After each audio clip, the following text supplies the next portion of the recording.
What is going on, guys? I'm SceptileMC or George, and today I'm bringing you a Wi-Fi battle in the ORAS UU tier with the Hail team I made a few days ago, which I'm really enjoying. Now, this battle took place in a Wi-Fi battle tournament that happened over Pokemon Showdown. It was in the Wi-Fi chat room, and every month they hold a tournament where they basically choose a tier. This month it was UU, and one of the people who I battled on Showdown asked me if I wanted to be in it, and I said yes. So this is that, and I'm just gonna get right on into playing the video now. So he has a Heliolisk, a Shaman, an Entei, a Cress, Mega Aerodactyl, and a Mamoswine. Immediately, what I see is he does not have a Defogger, and he has two things weak to rocks. So that is my main plan. I have the Mega Swampert, I have the regular Abomasnow, the Specs Kyurem, the Life Orb Frostlass, the Sash Alakazam, and a defensive Tentacruel. Immediately, I just know I want to get up my rocks. I don't care if he wants to lead with Mamoswine.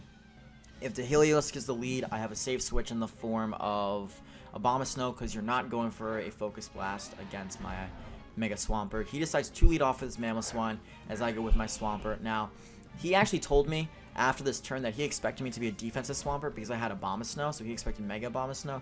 No, that's not the point of this team. Mega Abomasnow, I feel, does not work well on Hail teams just because you need the Hail for 8 turns for it to work.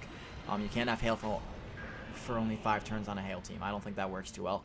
So I have the Mega Swampert. I'm just going to go for Rocks turn 1 because I know I can take any hit. Even if it's Life Orb, I'm not going to take too much from an Earthquake. I'll take about half, but I can survive it. And I don't think he would lead off with a Life Orb Mamoswine or want his Mamoswine to go down. Now here, he goes into Heliolisk expecting the Water-type move.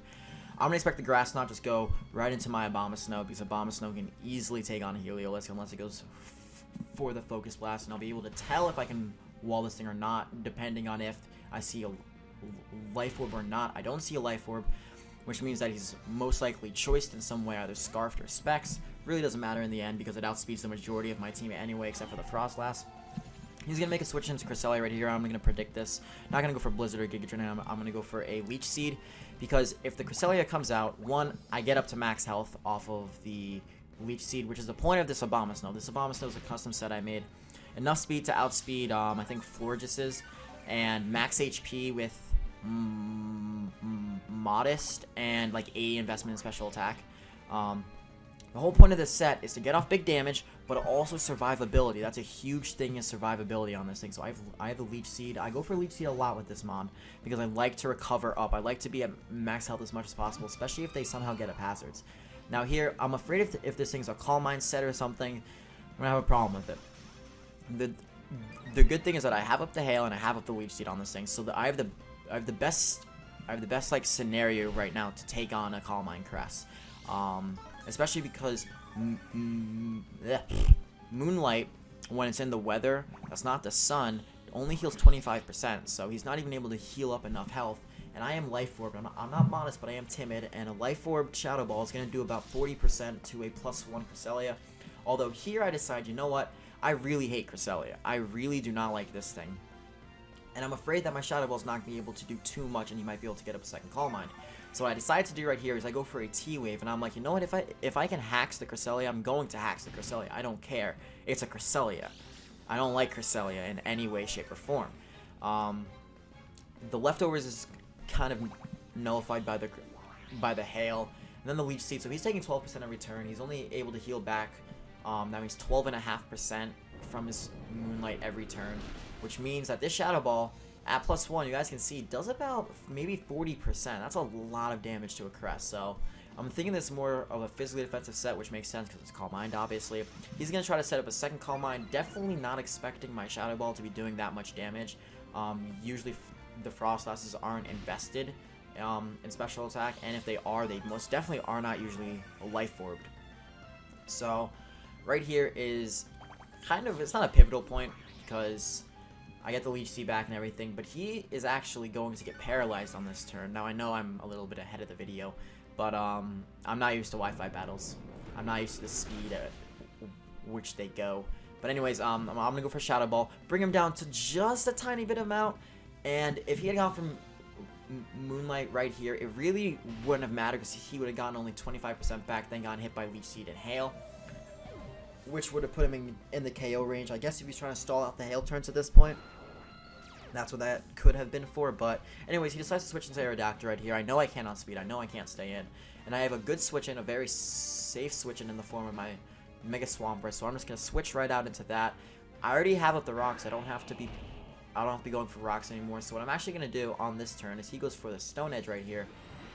Mega Evolves, of course, gets off the Stone Edge, and that's going to do approximately maybe 40 damage to me, about like 20%.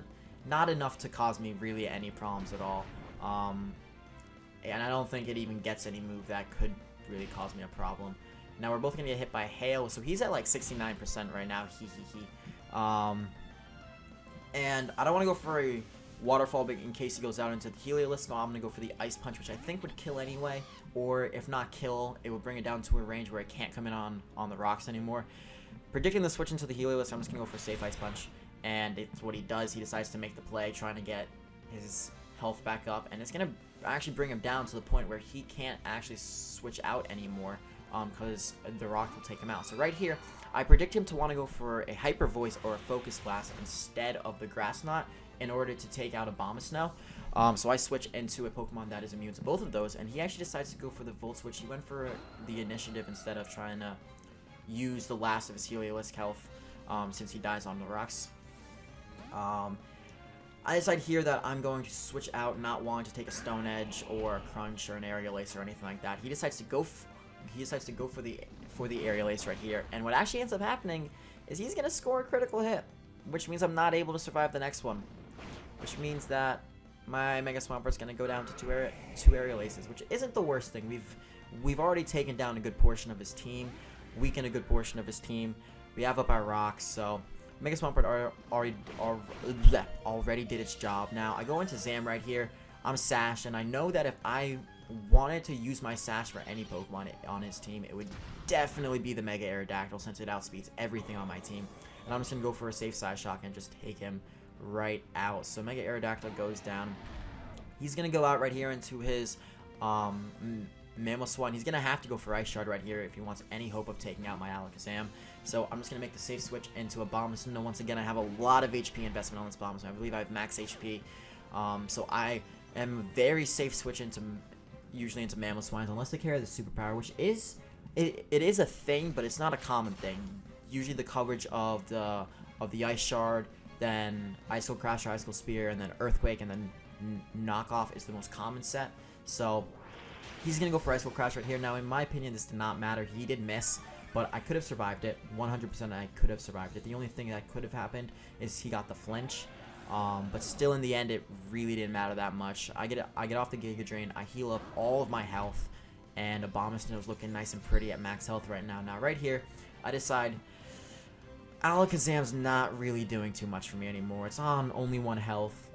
It dies to an extreme speed off an Entei. So what I'm just going to do is I'm going to sack it off right here as Death Fodder, which allows me to go into, I believe, Tentacruel on the next turn, as you see the Sacred Fire come off, a nice little blue flame in the Hail. So there we go. Now he's going to take Hail damage, which is going to put him at 69% right now. I love that. It's funny. I'm going to go into Tentacruel right here because I know he's choiced. What Entei isn't choice banded in this day and age? And I know he's going to switch out. He's not going to stay in. And on the off chance the Heliolisk did actually survive the rocks, or he goes into the Shaman, I went for the knockoff, as he predicts my Scald right there and tried to get his Heliolisk back up. So I went for the knockoff anyway, but it died on the switch in. And now right here, he's just going to go into the Shaman, as you see my Leftovers Recovery. Now he's going to go into the Shaman, this little cute little tiny bush thing, and I'm afraid of the Psychic or the Earth Power, so I'm obviously going to switch out. I'm going to go right back out into my Abomasnow, because Abomasnow is a pretty good switch-in for this thing. A bulky Abomasnow actually does pretty well. Its defensive typing isn't great, but it walls some pretty threatening things in the tier. He's going to go for a Seed Flare. It's going to bring me down a lot. That is definitely Life Orbed, and he's going to actually get the special defense drop as well, so I now know Abomasnow isn't really going to do much against the Shaman, as well as the Entei, which is his last 2 Pokemon. So what I decide to do right here is just fire off an Ice Shard and just try to get as much damage off on the Shaman as possible so I can guarantee the kill with Frost Blast later on. He's going to go for the Psychic, which is going to be able to take me out after the -2. And I believe now I have my Frostlass, my Kieran, which has not touched the field yet, and I'm forgetting the last move. I still have the Tentacruel as well. So I'm going to go into Crystal Beth right here. I'm just going to fire off a Blizzard because Blizzard is the coolest move in the world, and its offensive capabilities are just incredible in Pokemon. And how often do you honestly get to see the... Talk, George. How often do you honestly get to see the Blizzard animation? So, like, here you guys go. Look at that. Look at that. It's beautiful. Look at all the snowflakes. I want to bring the Entei down pretty low, and right here I decide, you know what, I'm just going to go for a Shadow Ball. I don't know if he wants to pull any shenanigans. I don't know if he can even pull any shenanigans. I'm just going to go for the Shadow Ball. I could have gone for Blizzard, but I went for Shadow Ball. And right here, it actually ends up that the hail is going to end right here, so I'm not going to be able to finish the game off on a Blizzard, but we are going to take the win 3-0 in our favor, and we're just going to KO the Shaman from this range with a Shadow Ball. So, I forget this kid's name. It was like Renko AZ or something like that. It was a great game. It was close. It was 3-0. And yeah, you just need a defogger, man. That's really what you needed to have a better chance of this game. Remco. That was the name. It's Remco AZ. But anyways, guys, I am SceptileMC or George, and if you did enjoy, please leave a like, a comment, please subscribe, all those nice stuff that you can do for me. I do have another Wi-Fi battle with this team that I'll be posting probably on Wednesday because I'm uploading this on Monday. So look forward to that, guys, and don't go changing. Peace out.